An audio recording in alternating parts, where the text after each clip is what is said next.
All right, on this episode of the LPDS, I get into some Spearhead updates. I get into more Hallmark movie critiques, if you will. I rant very briefly about sports, Yankees, Giants, and then I have some fraudulence, some fakery that I'm calling out in the Junction that you want to be a part of. All that plus a Cage fact coming up right now.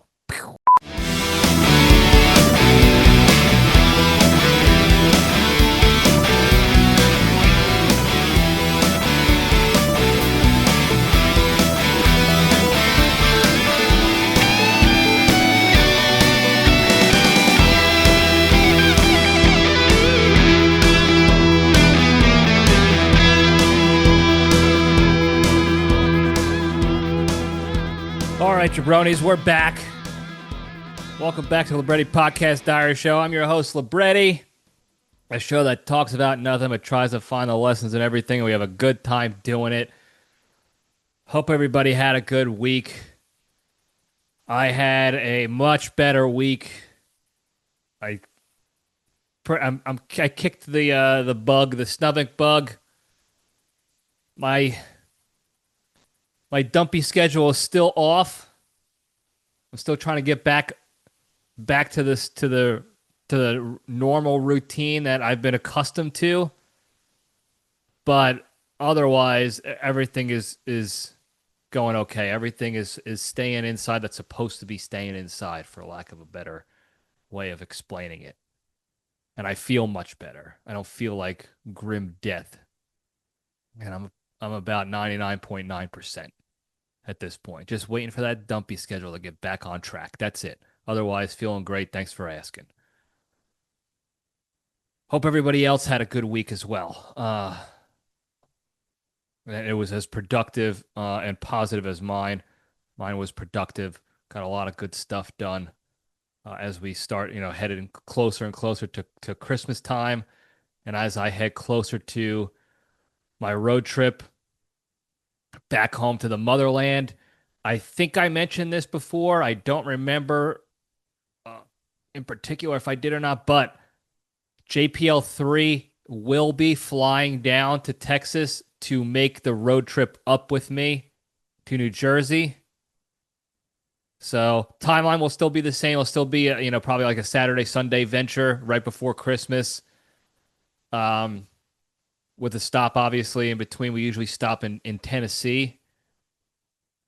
And because that's almost literally the halfway point if you're talking numbies-wise, mileage and time-wise. So we'll do that. The only thing, though, is I don't expect any road episodes to be recorded on the way up. JPL3 is a sleeper on road trips. And if we're gonna do an episode with JPL3, I don't want it to be that sort of like, to me that would be like a half-ass effort with the big guy. I would like for us to both be in a comfortable setting, to have a conversation, to do an actual, real episode like that, instead of, some random highway who God knows what time of day, who knows how many times we'll have to stop for pee breaks and food breaks and gas and what have you. That's just not a good. It's not a good environment conducive of a quality LPDS episode with JPL3 that the universe frankly deserves. Okay, if we're gonna have JPL3 on, if we're gonna have any family member on outside of Sticks, we're gonna do it right.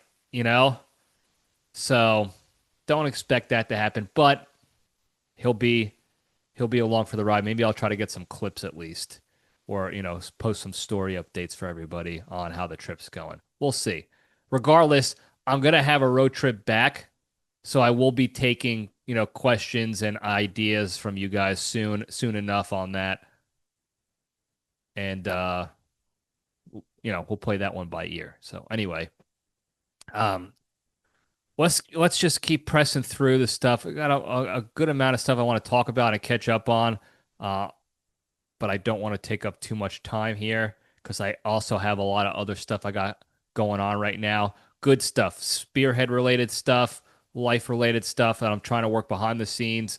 That's taken up a lot of time and effort, and I want to make sure I'm dedicating that time and effort to that as much as possible because here's the way I see it very quickly.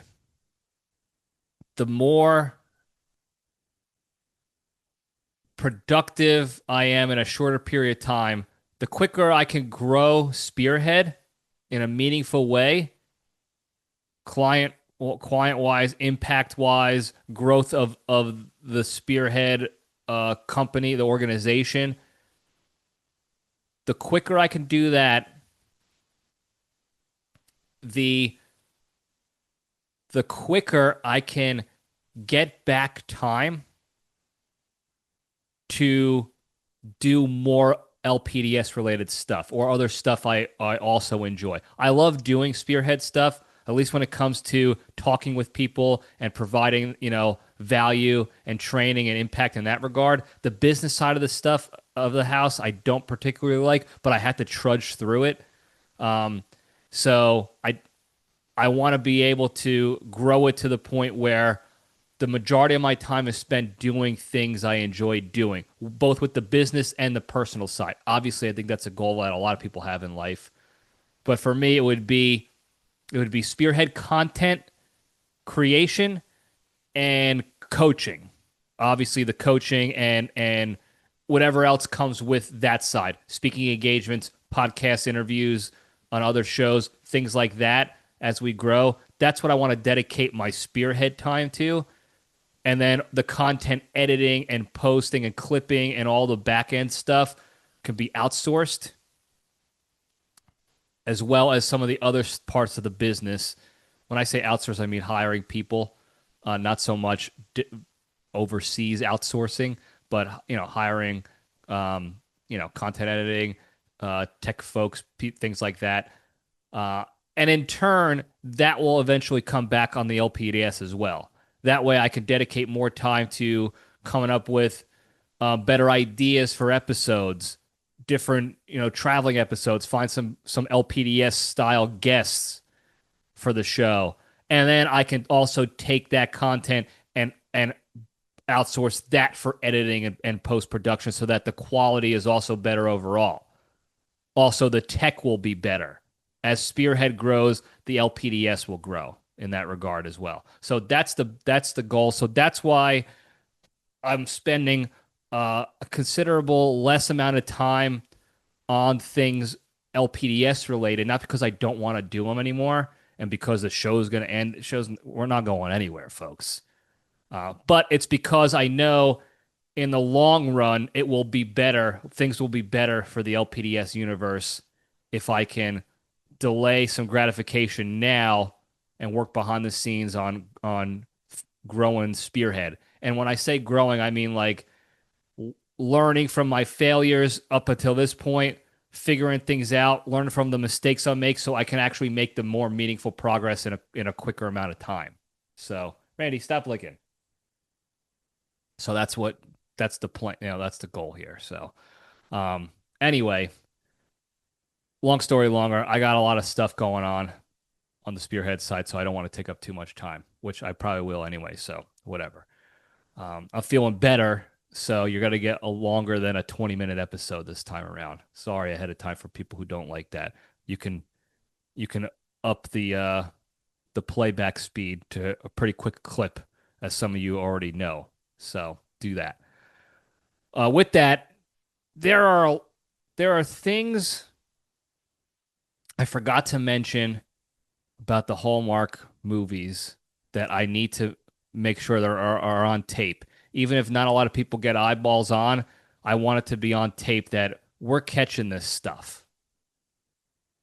The LPDS universe is catching this stuff. And again, it's further proof of the value the LPDS universe would bring to the Hallmark table if they actually,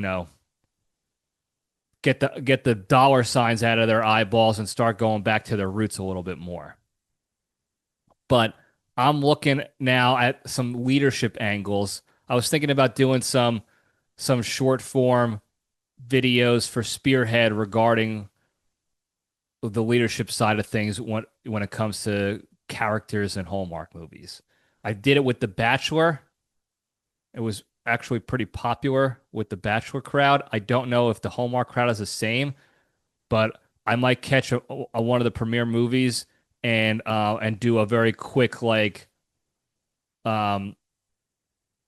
just like a Locked On Leadership Hallmark Christmas movie edition and talk about, a good leader would have done this or said this, the communication would have been all.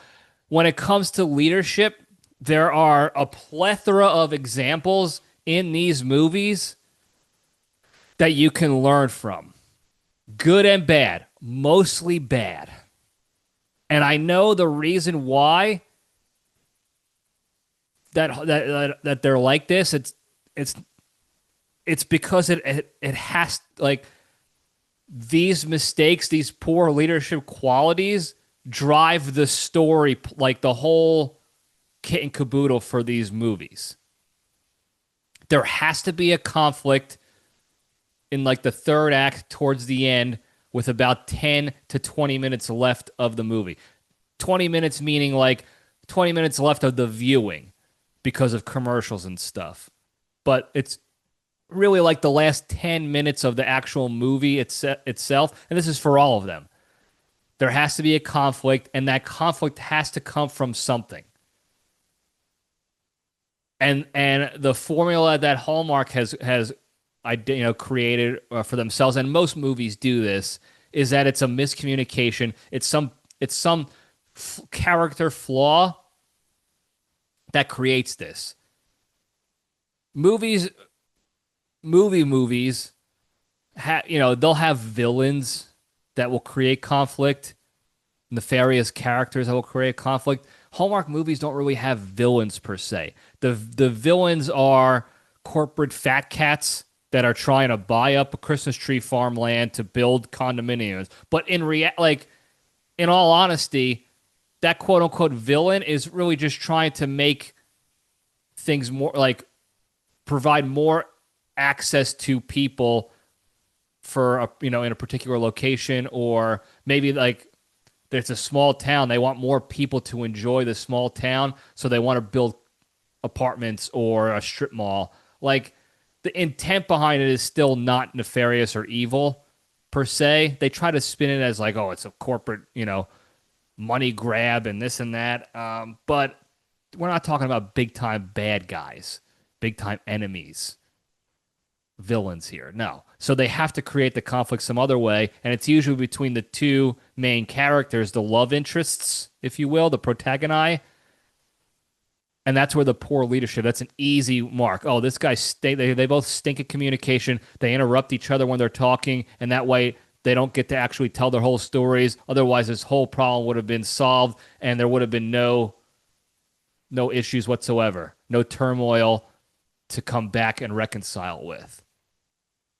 The problem I have with that, from a content perspective, I can make endless content out of that. So I think I'm going to do that and make some short, some small videos to put out on like Instagram and YouTube and stuff on a particular movie and the different leadership styles, and then the lessons that you can glean from that. The real problem I have with it, though, is that in real life, like, these are serious issues that in reality would probably be deal breakers when it comes to like forming a relationship with somebody. Okay? These characters usually, oftentimes they just meet for the first time, or they're old, childhood sweethearts that come back to a reunion back at their small town, but they've been estranged for so long, so it's basically like you're learning a new person. And they're adults. And the big thing with adults is that it's harder to learn how to improve ourselves as adults. You know, you can't teach an old dog new tricks. I don't necessarily believe that, but it certainly is harder when we have years and years and years of our brains' neural pathways built to be a certain way. It takes a long time to build some new pathways.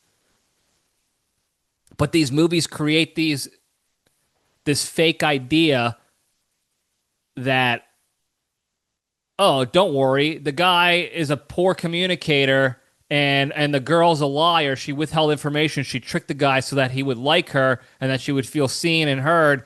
And then they constantly interrupt each other when they're talking, and they get angry immediately based on little to no information. And then they make these gross determinations based on that feeling, as opposed to actually analyzing situations. And then they're off and they're out and they bail. So there's so many negative things in there. And then at the end, they're like, "Oh yeah, sorry about that. I'll change forever for you. Don't worry." Even though we've only known each other for a week, really. And then the movie ends happily ever after. No big deal. That's not real life. Okay. Now, there are plenty of other things in these movies that's not real life, and I can't go into all of them. There's just too much. I can break down all the unrealistic things about these movies, but I almost don't want to, because I enjoy the crap of these movies. I enjoy the filth of them. They stink. These movies are not good, but you have some good actors that create entertainment out of it, and I don't mind that. So I'll leave the lack of realism in there. But on the leadership side, it does kind of chat me up a little bit, because I hope people are more like us at the LPDS universe, that they understand that, oh, this is not how things really should be in relationships, in business, in professional life, anywhere. But I also know there's a vast majority of people that will believe that stuff, will take that stuff to heart, or will take that as like, oh, when I go meet a guy who doesn't communicate well or interrupts me, or I meet a girl who tricked me, who lied about who she really is to get me to like her, and then when I call her out, she cries and she runs away, but she'll come back, and then after she comes back, or after he comes back, then everything will be fine from there on out. It's the one time, and they learn forever, and everything's going to be hunky-dory after that. That's not how it is. This is a warning to all the folks out there who are not a normal part of the LPDS community that are listening to this. Please listen to me when I tell you that's not real, okay? It takes a lot of effort to make those improvements, okay? We're human beings after all. And even on that road to improvement, there's going to be setbacks. There's going to be days when you do let your emotions get the best of you. You do interrupt your spouse or your colleague or what have you. You do storm out based off of incorrect information and making assumptions. Those setbacks are still going to happen on your road to improvement. That road is a long one, and it should always be worked on. You should always be paving it and repainting the lines and working on it, even when you are at a good position. This is what we do at Spearhead. This is why we're so good at this, why we're so highly valued, according to me anyway, because we understand this and we help people actually create that path to success that you're not going to get from anywhere else. So I know this is coming now as a shameless plug, but that's what I'll put that in the content. I'll put that in the Spearhead content when we debrief and break down these tapes on Hallmark movies. But also, I saw one recently that it was supposed to be set in New York and Queens, and they spent maybe $12 of budget on accent consultants to teach the actors New York accents, Queens accents, because yikes, they stunk. And it was very funny, And I don't, like I said, I don't want to change a thing in that regard. I want those shitty accents. I want those very clearly non-New Yorkers to be pretending to be New Yorkers and all the stereotypes that go with it. Keep that shit up. But I think there's a way you can punch it up and make it even funnier if you just hired us. Anyway, that's all I'm going to say about the Hallmark for now. Maybe I'll come back to more of it. Who knows? Um, moving on. Very quickly, sports stuff because I didn't talk about it, for a while, and also I don't want to harp on the negative here too much. Uh, I don't remember talking about this before. I'm pretty sure I didn't. So I want to bring up that um, the Yankees will have Trent Grisham for one more year. And on one hand, I am happy about that. I do like Trent Grisham.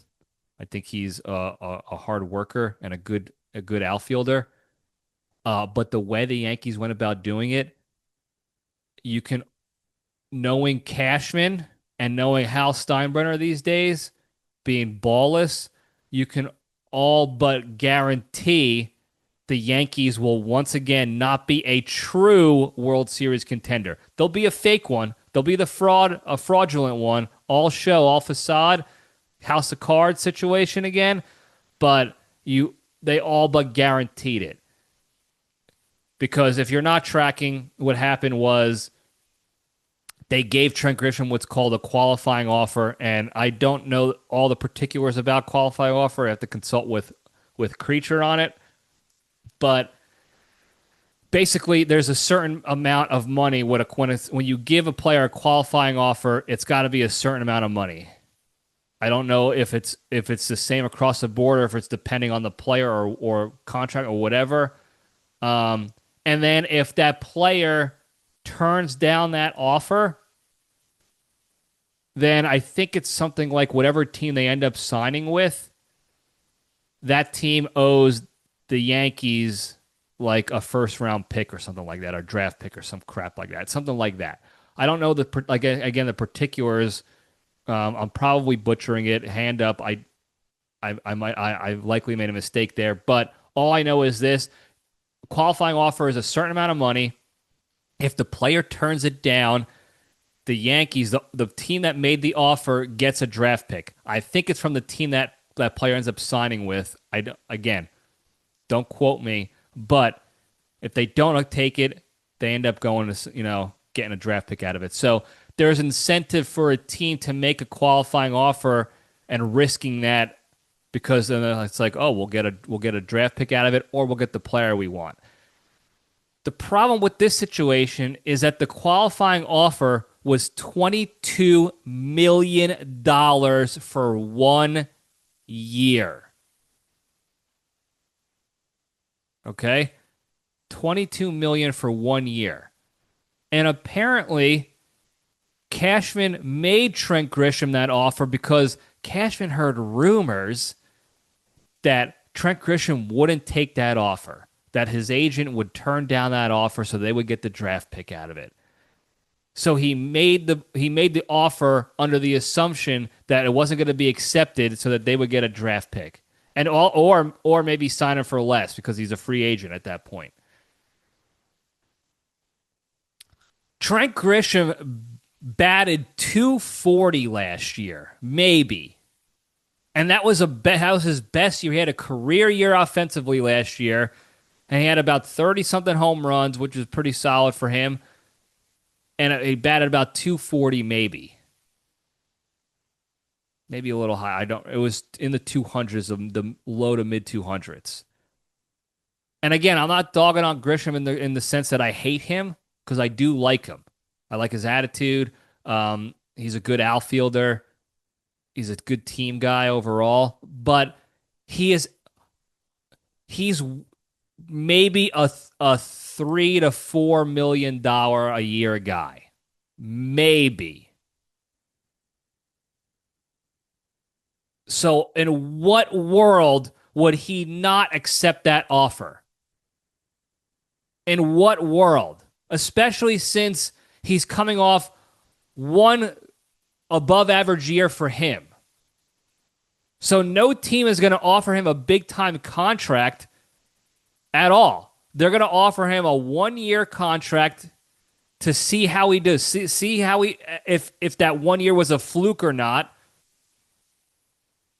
And then that'll determine whether or not they got to give him a more longer-term deal. No team was going to offer him a 5-6 year deal based off of one season where he was still average for the league. It was above average for him offensively, but average for the league, which is certainly not $22 million a year worth. So in what world would he not take that deal? Now, because of that, this is not deferred money. Okay? Because of course he accepted the deal. And I have a theory that him and his agent were the ones who put those rumors out on purpose because they know Cashman's an absolute fucking idiot. Sorry, T, family show. And would actually believe those rumors to be true and thinking he's pulling a fast one. Like, oh, yeah, we'll offer him this. We know he won't take it, and then we'll get a draft pick out of it, and we'll still have the money to go. You're an idiot, Cashman. You're a stupid idiot. Business-wise. I'm sure you're a nice guy. Maybe. Maybe not even that. Everybody dogs on him. All the ex-players dog on him. So now you got Trent Grisham with a $22 million contract next year. Non-deferred money. Okay? Good for him. Obviously, I'm happy for him. He should have taken it. Just like Soto should have taken the money from the Mets, even though he's not worth half that in reality. You got to take that because you got to know your worth. If somebody offered me $22 million for the year, I'm accepting. I don't care who it's from. For 1 year, yeah, I'm taking it. Joke's on you. I'm not worth that much. So now the Yankees have no wiggle room, when it comes to paying other players, signing other guys, making other trades. Do you think now that they paid $22 million for 1 year of Trent Grisham, they're going to even want to make a competitive offer for Cody Bellinger? Because Cody Bellinger is looking for a multi-year contract. So if the Yanks don't sign him now, they're not signing him. He's not coming back. He's not available next year. And he wants some money and longevity. But the Yanks can't offer that now because they're hamstrung by $22 million. Not to mention the fact that Cashman and his reputation, when he puts that much money into a player, he's playing that player. No matter how bad or like Trent Grisham could come and announce tomorrow that he lost his arms. He's got club hands now, and he can't play anymore. They'll throw him out there. That spot's taken. Cashman is throwing him out there to the Wolves. You saw what they did with Volpe, and he wasn't even getting a big-time contract because that Cashman put his name behind the guy, so he's going down with the ship. So for better or worse, Trent Grisham is one of the outfielders for the Yanks again, starting. You're not going to bench a $22 million guy. And because of that, they're certainly not going to bench Judge. He's the best in the league. That's obvious.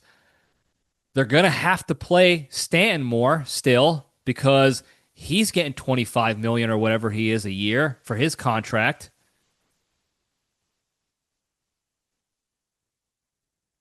So what are they going to pay Cody Bellinger $20 million a year? And have to figure out now who's going to play the outfield. How are we going to fill up all the outfield spots, but justify benching all these $20 million players? How are you going to do it, Cashman? They're not. So you can basically kiss Cody Bellinger goodbye. They have Dominguez. He stunk last year. He stunk in the outfield. He was so bad, it was like he's not even worth trying to develop his offense because I couldn't watch him play. He stunk and he didn't improve.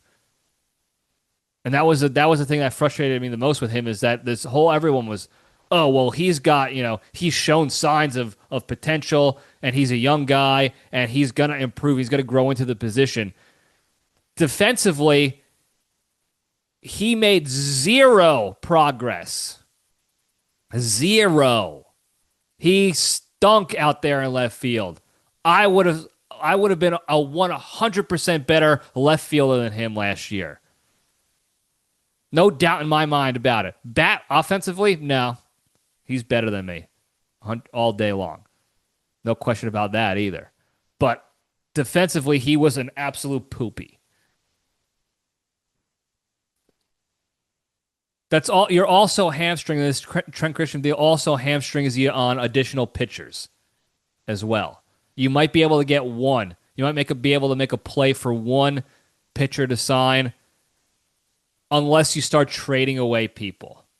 Unless you start making trades and deals. That's it. They're not going to be able to sign a lot of other players. They're going to have to give up players.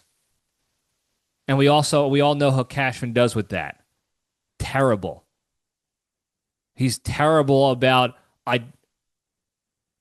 what young talent to keep around and what young talent to develop or to use as trade bait when they still have value. He's been terrible about that for years. So what's going to end up happening is there's going to be a couple of minor moves for some vanilla players out there. Maybe some slightly above average. Guys that, like, if they have a career year, they're going to be very good for the team. But they've only had one or two of those already, and the likelihood of them doing it again is probably not that great. So there are all these gambles, and then they're going to rely on the same thing that they do every year, the house of cards. The team is okay on paper, but as soon as one person gets injured, it's all crumbling down. They had basically one good pitcher last year. Rodon did okay, but he was still kind of like every time he went out there, it was like, what are we getting from him this game? So, like we've been saying for a long time now, expect more of the same bullshit. As long as Brian Cashman's at the helm, expect more of the same bullshit. Until Hal gets his head out of his ass and gets rid of Cashman or sells the team, that's what you can expect. Anyway, that's all I got to say about that. Moving on. The Giants. The Giants stink, guys. For football fans, New York Football Giants stink. Okay? They fired the defensive coordinator, and this might have been the worst defensive game they had all season. This last game they had. Now, by the time this episode posts, they're already going to be, I don't know if maybe they have a bye week this week, hopefully. But that is the problem with me recording when I do. It's way late. I'm talking about 2 games ago now. But I don't even remember who they played. Oh, they played the Patriots on Monday Night Football and got their dicks dragged in the dirt the whole game. They stunk it up. And the funniest part was, the defense was terrible. The Patriots were good this year. They're not I think they're overrated. I think there's they're playing a schedule of mid-level average teams.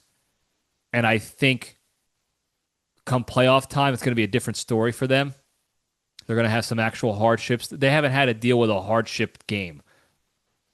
A shoot 'em out, real tough game yet. And I don't think that's because they're so good. I think they're just playing. They haven't played the best teams yet. So we'll see. I could be wrong. I'm open to being wrong. But they play the Giants, so of course they weren't going to be struggling there. They could have put their fourth stringers in the first quarter. That's how bad it was. I think the Giants were down 17-0 in the first quarter. The funniest part was the kicker. And once again, it all comes back to the same conversation. Offensive line stinks and gives the quarterback no time. The defense is garbage, especially when the game's on the line. They go to sleep. The defensive secondary, especially, absolute dog shit. And they have no kicker whatsoever. And with the amount of games they've lost by 3 or less over the past decade, they ought to be super ashamed of themselves for not getting a kicker or relying on these jerk-offs who actually suck. Robbie Gould, he sucks. Graham Gano, the guy who gets the most unique injuries in all of NFL, every other game he's getting injured. He's a kicker. They're not even allowed to touch you, you pussy. And you're getting hurt. Figure it out. Obviously, it's either time for you to retire or go to hire a special trainer because you're not preparing yourself to go out there every game. I don't know how. You got linemen out there that are literally giving themselves concussions every play with their hitting each other so hard. And they're out there. They might stink, but they're out there day in and day out. What do you practice for 30 seconds a day? And do no strength training, no cross training, no physical therapy, nothing? I don't understand it, dude. Figure it out or retire. You stink. Your body is mush. So they got this other guy, Young Ho Blood or something, Young Wei Blood. I forgot his name. Some import that they probably got on Temu, or they just put out a Craigslist ad. Hey, we need a kicker, and this poor bastard shows up, and he Charlie Browned himself against the Patriots. And if you don't know what that means, Google it. Google Charlie Brown football. If in case you've been living under a rock for the past 60 years. It's one of the most famous things about the Peanuts and Charlie Brown and Charles Schultz and all that whole thing. Charlie Brown goes to run up to kick the ball, and he kicks air. Lucy pulls the ball, or Sally, whatever the hell her name is. And every time, don't worry, Charlie Brown, I'm not going to do it this time, I promise. And every time, same thing. Runs up there, whiffs. He has that scream, lands on the ground, done. Stinks. This boob, Charlie Brown himself. And it was a combination. The punter was the holder of the ball with the long hair, the punter Jesus. And he grabbed the snap, and the ball, he let the ball slip a little bit at the bottom, so it ended up tilting a little bit. And the kicker said, this is what he said in the press conference. He said, I saw the ball move, so I pulled up, because you're not going to kick a moving ball. You're going to pull it, you have to, that's what you practice. That's what you train to. You pull up. I don't know if that's true or not, if that's what he really did, but he ended up kicking the ground and is getting his foot stuck in the ground. Divot. And he kicked nothing. The punter picked the ball up and ran to try to get something out of the play. And that was that. And only the Giants can do it. You never see a good team, you never see a Super Bowl contending team make those mistakes, do that stuff, those comical, stupid, horrendous mistakes. Only teams that are comically bad. If I see a team, if they're talking up the Patriots like they are now, and I see their kicker do that, that's how I'll put my money. I'll take whatever money I have left over and place a bet on them losing in the playoffs, not making the Super Bowl. If you see that, that's the sign. Oh, this is not a serious team. This team's a joke. If they were serious, they would spend the time and effort and money on a kicker who's not going to Charlie Brown themselves. Because they know, especially a team like the Patriots, their first like 3 Super Bowls of their dynasty were won on field goals. Adam Vinatieri. Now, they gave Tom Brady the MVPs and stuff like that. Nobody talks about Adam Vinatieri making all the game-winning field goals of those beginning Super Bowl runs. If that guy wasn't a professional, a stone-cold killer out there, when the games were on the line with all the pressure, he knows he has to make it or they're losing. If they didn't have that guy, that automatic kicker, they're not even making to those Super Bowls. You can argue, because there was plenty of games where, again, they're winning by 2-3 points, and good teams know that. I'm not trying to say that those Super Bowl wins were fraudulent and weak and they don't count in my mind because it wasn't Tom Brady that did it. It was the kicker. No, they're a good team. You know how I know? Because they know that these positions are all important. They have to have their shit together with all these positions in order to field a competitive team. And so you're not going to see our truly competitive team make these bonehead mistakes because they're not going to be hiring these boneheads for those positions. And the Giants are just boneheads. They're a bonehead organization. They're a bonehead franchise right now. And I know the owner is sick, but outsource, delegate responsibilities to somebody else in the ownership team to fire your GM. Get rid of all of them. Abdul Carter, that guy who was talking about how he wanted Lawrence Taylor's number. He's a rookie, caught sleeping it during midweek meetings, sleeping on the job. Gets paid like $500,000 a year. He's falling asleep, not kidding. Nope, they don't give a shit. Get rid of all of them. It's a bonehead franchise, a Charlie Brown organization right now. And they deserve to lose in embarrassing fashion. Anyway, that's all I got to say about that. Now, let's get into the good stuff finally. I thought that was pretty good stuff beforehand. Anyway, we'll get into the real good stuff. We'll step into the cage.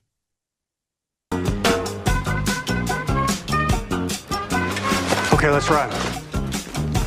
All right. Today's Into the Cage segment is proudly sponsored by the Pinch Hit Pal. Do you have a few people in your life you're sort of friendly with for years?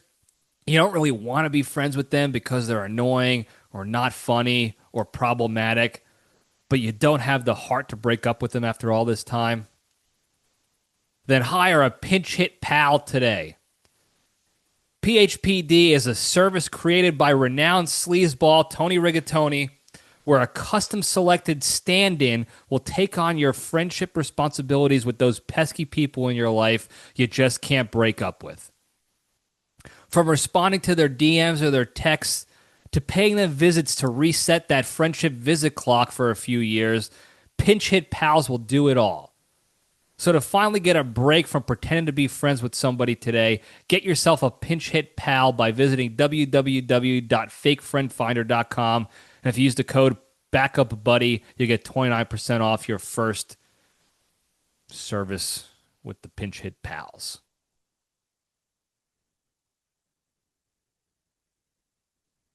I honestly don't think that's a terrible idea. There's probably a way you can massage it a little bit so that the person on the other end doesn't know that you're outsourcing friendship, but there could be something there. Tony Rigatoni might be onto something there. So take advantage of it. Anyway, the Cage fact. A recent posting, I think Amazon Prime posted it on their Twitters and social medias and what have you. They posted new posters, new art of Spider-Man Noir to announce it's coming in 2026 to kind of give the people a teaser, a little taste of what to expect. And it was two different it was basically two different colors of the same poster of like the silhouette of Spider-Man Noir behind his detective door. And on the detective door said his name and it said private eye or whatever it said on it, private detective. Now, when I saw it, I got excited because it's Nic Cage as this noir, old-timey private detective, Dick Tracy style, probably has a Murphy bed in his apartment / office, all in one situation that he's got there. And then he also happens to be Spider-Man on top of that. So I'm excited for that as a show. Not just a movie, but as a whole show.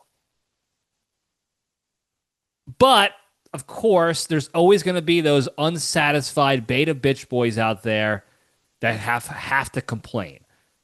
Like, I'm a comic book purist, and this doesn't jive with the comic books and this and that. Because apparently the character's name is Ben Reilly for the show. Not Peter Parker, Ben Reilly. And Ben Reilly is part of the Spideyverse that becomes Scarlet Spider-Man in the comic book. But there's no mention of Ben Reilly in the comics ever becoming Spider-Man Noir. Plus, in the Spideyverse movies that came out, the latest computer, the CGI movies that were out, which were very enjoyable, where Nic Cage played Spider-Man Noir's voice. In those movies, he was a Peter Parker version. He was from a different Spideyverse, but he was still a Peter Parker Spider-Man. This is a Ben Reilly Spider-Man who there's no evidence that Ben Reilly ever played Spider-Man Noir. We don't have a story from that Spideyverse. So what the hell is all this about? And people are dogging on it, and they're like, oh, this is going to be bad because it's Ben Reilly. And like, let's be honest. We're not watching it for the comic book matchups to make sure that it stays true to the original comics. Some of you are. I know some of you are. Not everybody is like me. I know some of you are the purists that are pushing up their glasses with their fingies, and they got their pocket protectors about this stuff, and they're real tight about it. They're watching for the comic book, make sure this lines up with the story, or else I'm going to be up in arms about it. Everybody else is watching it because Nic Cage is playing freaking Spider-Man. Yeah, I want to see 13 episodes of that. I want to see a whole character arc of Nic Cage building up for an entire season, a whole year's worth of Nic Cage character build-up and finale, and give me a break. I don't care how bad the story is. The story could be about anything. Okay?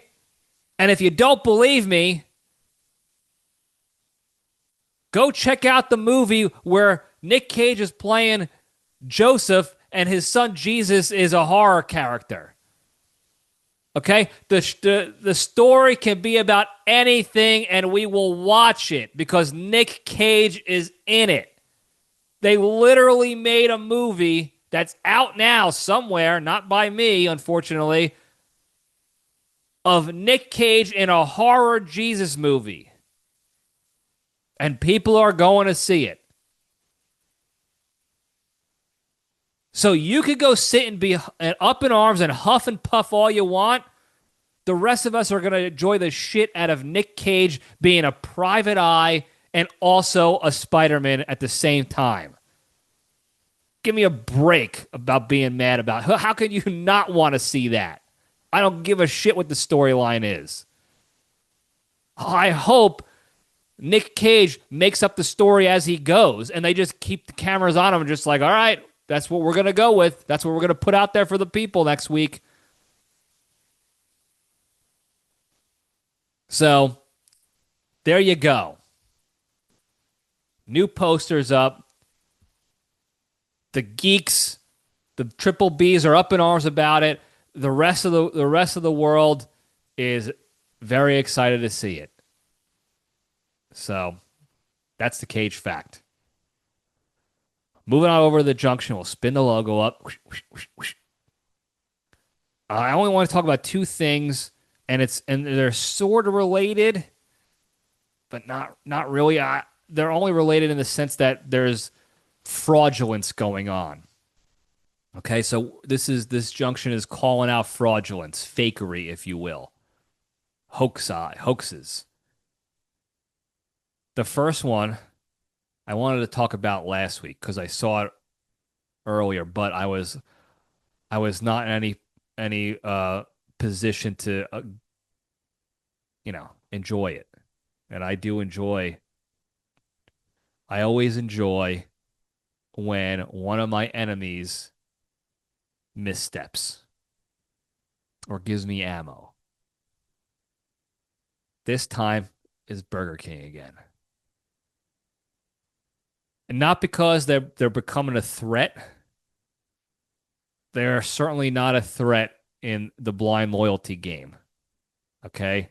They're way little brother to McDonald's and even Wendy's and other fast food burger joints these days. They stink. Okay? But Burger King put out a commercial recently. They didn't specifically or explicitly claim ownership of a double cheeseburger. They didn't say we invented the double cheeseburger, but they used certain verbiage to absolutely try to get people to think that they did. Saying that their whole shtick was, we're not, like, in a court of law, no one's going to win that case accusing us of claiming that we invented the double cheeseburger. But we're going to use this verbiage because we know the vast majority of the people are stupid out there, and they're just going to hear these words from a Burger King commercial and associate us with inventing the double cheeseburger. And we're not going to let it happen here. And that's what I'm calling out. So if you do see this commercial, they're talking about their latest and greatest bullshit, which is basically them just repackaging the same crap that they've always had, which I understand most fast food joints, that's what they do anyway. But they said something to the effect of, like, this double cheeseburger, this new deal that we're putting out there is so good, you're going to think we invented the double cheeseburger. It's such a good burger, and all these special ingredients that we put on it, like cheese and lettuce and ketchup, like everybody else in the damn fast food burger world. That's what they said. That it's so good, you're going to think we invented the double cheeseburger. I think they said something like, we might as well say we invented it. Might as well be the inventors of it. That's the gist of it. And I'm putting the kibosh on it right now. Because there is no Spideyverse out there where Burger King invented the double cheeseburger. In fact, I did some digging to provide the facts of the case for the people and the evidence needed to put the kibosh on this before it gets out of hand. Okay? Now, I'm not here to suggest that McDonald's invented the double cheeseburger. Not at all. I just want it to be known for the jury and the people of the court of public opinion that I know for a fact, we all know for a fact, that the inventor was not Burger King. Besides the fact that Burger King didn't even come around till I don't remember when they started, 56 to 60s maybe, after McDonald's. McDonald's was really the first big fast food franchise in this world, in the burger world. But before McDonald's was Bob's Big Boy. Now I believe there's still Bob's Big Boy. It's still in California, but they never created a nationwide franchise chain that became an international sensation like McDonald's did. But they were around before McDonald's. And they had a guy come in there that always ordered a burger with 2 patties on there, and they eventually put it on their menu as a double cheeseburger. In fact, it was something like maybe the 30s or 40s is when Bob's Big Boy had that on the menu. And then it wasn't until like the 50s that McDonald's had their double cheeseburger. And then it wasn't until the 60s that loser Burger King had their like double Whopper or whatever to try to compete with McDonald's. So they're not even like, they are decades behind the creation, the idea of a double cheeseburger.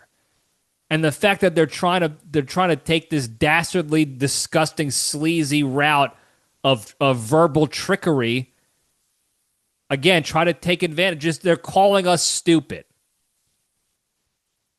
Remember I talked about years ago on an episode about reality TV shows and commercials basically telling us we're stupid by how they're marketing to us, because they know like these stupid people will buy our product based on this terrible ad or this terrible show or whatever it is.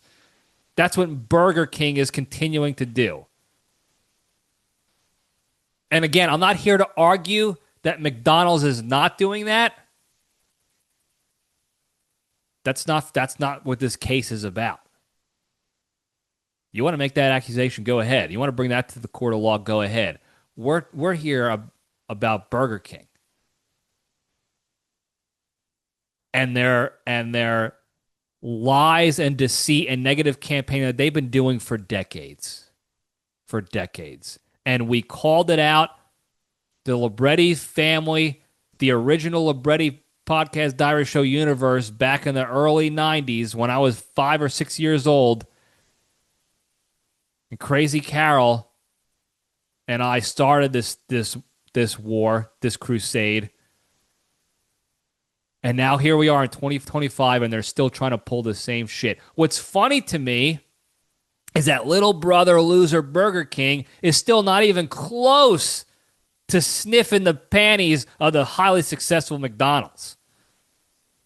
So you would think they would have changed their tactics up a little bit.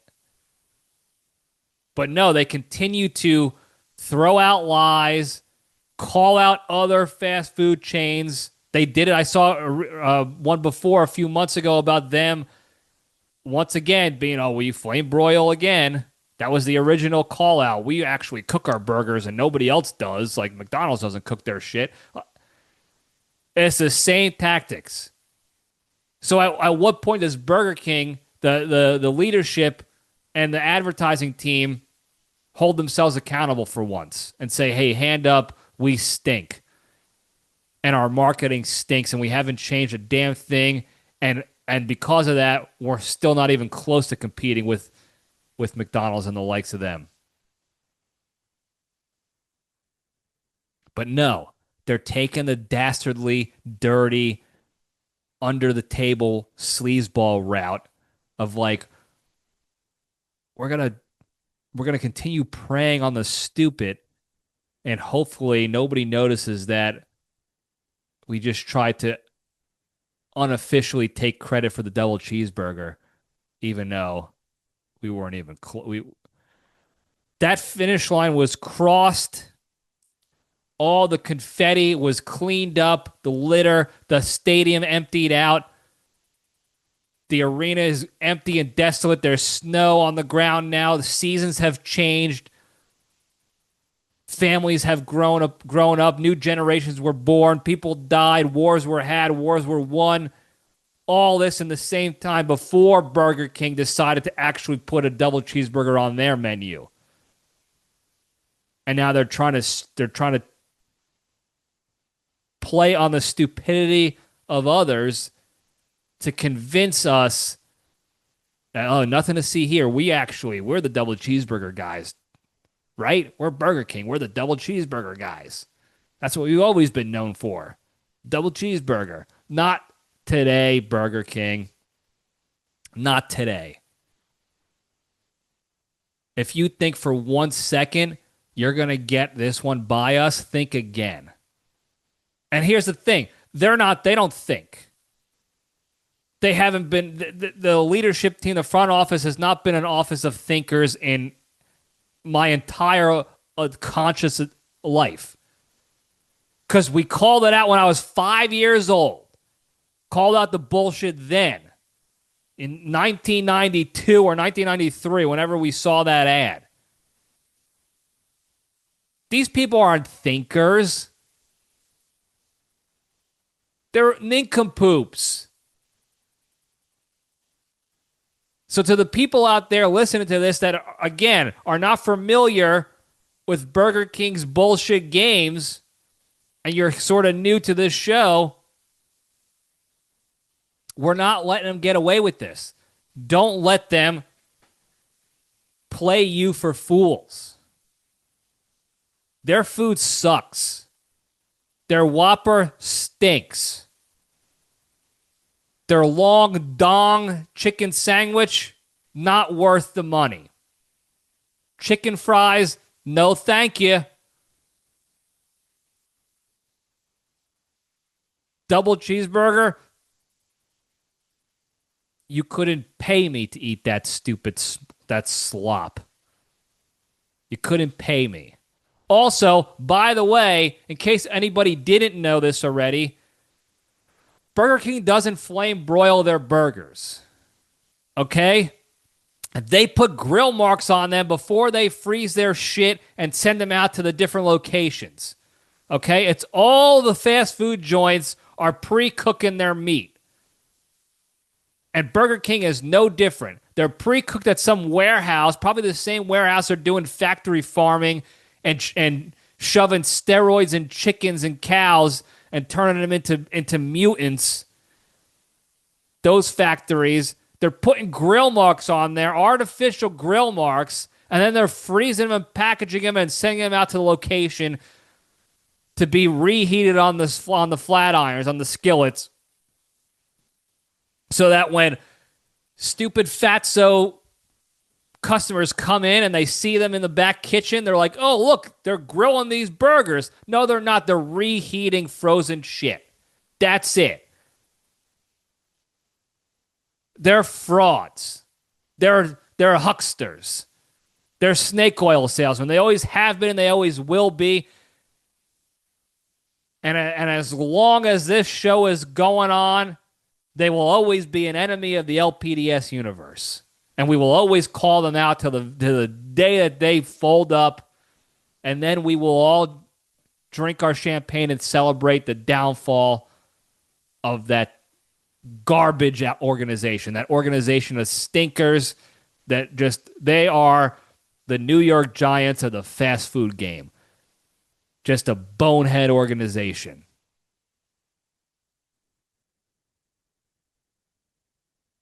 That's all I got to say about that. The only other hucksters and fraudulence and fakery I want to call out today, and I'm a little too late on it because Black Friday already happened, folks. But so I imagine some of us have been victimized by this fakery. But the stores on Black Friday, they're probably doing it online too. But the storefronts, Target, Walmart, Best Buy, Kohl's, TJ Maxx, all these stores, their sales were a lie. Their Black Friday deals were all a sham. And they have been for a little while now. Now, there was a time. Hold up, back up a second. Quick LPDS caveat. We know that Black Friday is one of the worst pockmarks on what is the word I'm thinking of? Like, not so much on this country, because we have some serious pockmarks throughout our history, but this is more of like in the pop culture sense, the consumerism sense of America. This is a pockmark for sure. We all know that about Black Friday, because that's, again, how the big three started, was talking about how people have been fake grateful on Thanksgiving, and then literally the next day on Black Friday, they're out there having fistfights with people for big screen TVs and PlayStations and stuff like that in the stores. That's what it was historically. That's what I would call, though, not because I liked it, not because I ever did it, and I'm happy they're kind of done, that those days are dead in the Black Friday world, but those were the glory days of Black Friday, at least from a content and story perspective. Okay? We had people camping out of stores. They would have their Thanksgiving meals, and then they would go and camp outside of a mall or department store, because the deals were so good on Black Friday back then that you would get all your Christmas shopping done for your entire family for pennies on the dollar. They were legitimately solid deals. They were legitimate deals. The discounts you were getting were so significant, it justified at one point camping outside in these long lines and risking, life and limb to get these deals. Now, it hit a plateau. The glory days were back when people would just be sitting in the line all night, and then when the stores opened Black Friday in the morning, there would be a rush of people going through, but there wouldn't be chaos and looting and rioting and fighting.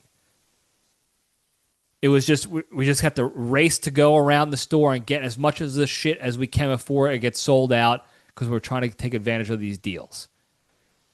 And then it hit a plateau. As soon as the first, storyline of violence came, that's when it went downhill. Okay? And the stories became the fighting and the violence and the rioting and the destroying of stores, and how the storefront owners wouldn't even want to open up their doors because they were going to get stampeded and killed over it. And from there, the discounts started diminishing.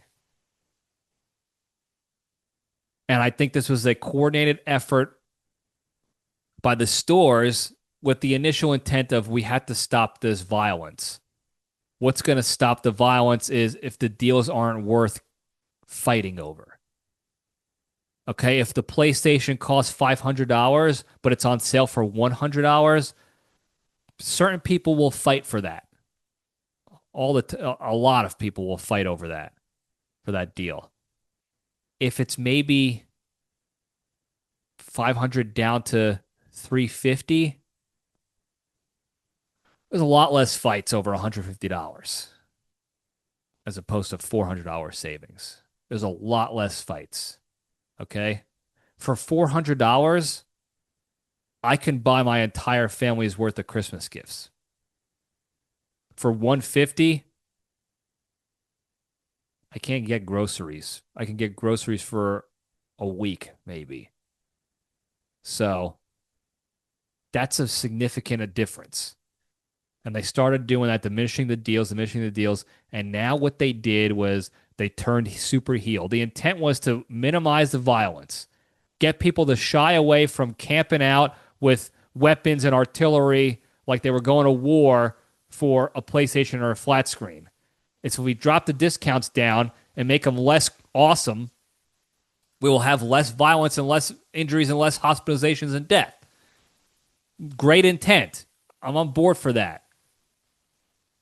But then they saw, hey, these people think that Burger King flame broils are burgers. We can convince these idiots of anything.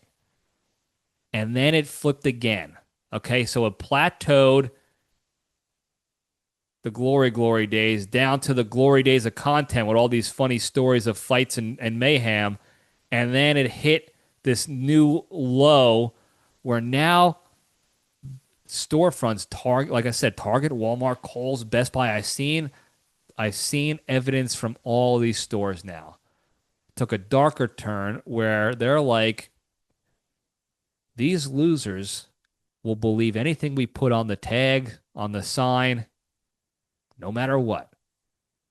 So what they started doing a few years ago is they started saying, oh, this TV is 40% off and is now $300.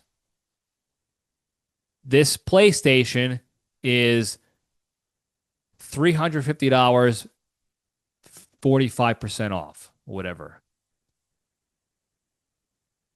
And they'll just put these numbers up. What they forgot to do, and I know why they didn't forget, they were just being lazy. They'll put the sale and the holiday deal numbers on top, knowing that the next day they're going to take that's what they've done historically. They put the Black Friday tags on the racks with whatever deals those are. 50% off, 40% off, buy one, get one.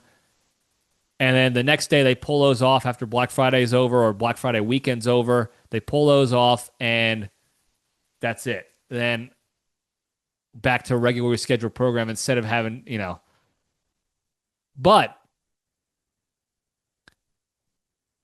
the Black Friday deals aren't real deals anymore.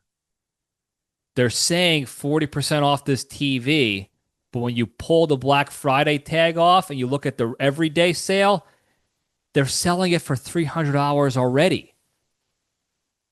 So it is a 0% sale on the TV. Then you look at some of the buy one, get one free deals. It's $14 for this buy one, get one free. And then you pull the tag and they're selling them individually for $7. So you're paying for two regardless. It's not a buy one, get one. You're paying for two of them. No deal. They'll make up prices. Was $40, now is $20. And then you'll look underneath and they're like, no, they've been selling it for $20 this entire time. It wasn't ever $40. It was always $20. They're lying once again. Stores are no longer giving real deals. And I imagine they're doing it online too, because you can't go pull the tags online and see what the original prices are. You have to hope that you catch it beforehand early. Like you have to look at October prices or early November prices on their website and then look at their Black Friday deals to see if there's an actual sale or a discount. Same with probably Cyber Monday. I imagine you have to do the same thing. I haven't checked. But there are no more. So now that they have effectively ended the camping out and the fighting and the mayhem that came historically with Black Friday, and they're making you pay more for it. Okay? They are making you pay even more now. You're paying full price for this shit, and you think you're getting a sale. Everything's hunky-dory, and the big dogs win again, and us stupid, idiot, beta bitch boy sheep are left with the bill. Wondering why you spent $5,000 on gifts for 4 people when it used to be $300 for gifts for 4 people. It's because you're paying full price on everything and they're lying to you about it all. So, fraudulence across the board. That's all I got to say about that, folks. Done talking about fakeries. Be aware of this for the rest of the Christmas season. If you're looking at holiday sales, be wary. But that's it. Done with it. Before we go, very quickly, the big three. The three pillars to staying strong and being a better, happier, kinder, healthier, less stressed, more genuine human being. Being able to spread that positivity and goodness to all those around you and throughout the land. Number one, exercise every day. Do one thing each and every day to improve your physical, mental, or emotional health and wellness and fitness. Number two, the hardest one to do, don't be a shitty person, be a kind person. When the opportunity arises to be negative or shitty or take a jab at somebody or do it online or whatever, take a deep breath, take the LPDS step back, detach from those negative emotions, and remove yourself from that situation. That way, you'll have the capacity to go focus on more positive, productive things with your lives, like exercising every day, and you'll minimize the negativity going on in the world and in your own space.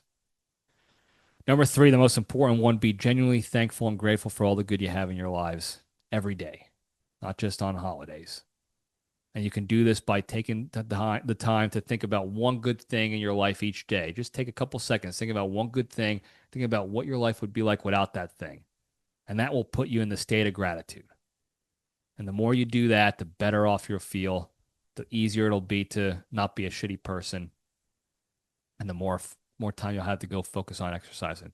And if you do these three things, each and every day, a little bit more, a little bit more, a little bit more, I promise you'll be a better, happier, kinder, healthier, less stressed, more genuine human being, be able to spread that positivity and goodness to all those around you and throughout the land. Thank you guys again for tuning in.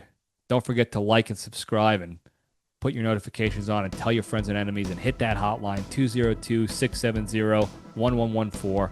Love the hotline calls. I don't think I got any this week. I might have forgotten some. If you did call the hotline and I didn't play it this week, I apologize. I think I just forgot. But call the hotline, 202-670-1114. Thank you guys again. I love you all. Stay strong.